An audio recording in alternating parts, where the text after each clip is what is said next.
અમદાવાદના વસ્ત્રાલની ઘટના બાદ ભાજપ અને કોંગ્રેસના ધારાસભ્યોએ પરપ્રાંતિયો જે વિસ્તારમાં રહેતા હોય ત્યાં ગુના વધુ થાય છે તેવા નિવેદન કર્યા હતા, જેથી હિન્દી અને પરપ્રાંતીય સમાજમાં ભારે રોષ જોવા મળ્યો છે। અમદાવાદના શાહીબાગ સર્કિટ હાઉસ ખાતે પરપ્રાંતીય સમાજના લોકોની એક બેઠક મળી હતી।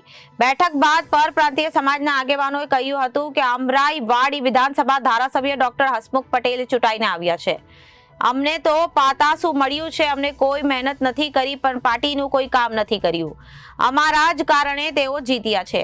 પરપ્રાંતીય સમાજ દ્વારા સીએમને રજૂઆત કરાશે અને શાહીબાગ ખાતે મળેલી બેઠકમાં તમામ પરપ્રાંતીય સમાજના આગેવાનો મળ્યા હતા અને આગામી દિવસોમાં નાના વિવિધ જગ્યાએ વહેંચાયેલા પરપ્રાંતીય સમાજ ભેગા મળીને મુખ્યમંત્રીને મળીને આ મામલે રજૂઆત કરવામાં આવશે, જેના નિવેદન કરવામાં આવ્યું છે તેના માટે ધારાસભ્ય માફી માંગે તેવી માંગ કરવામાં આવશે અને ભવિષ્યમાં આવા કોઈ નિવેદન ન આપે તેવી રજૂઆત કરાશે। Reporter Rakesh Kumar Yadav, Janadesh news, Ahmedabad.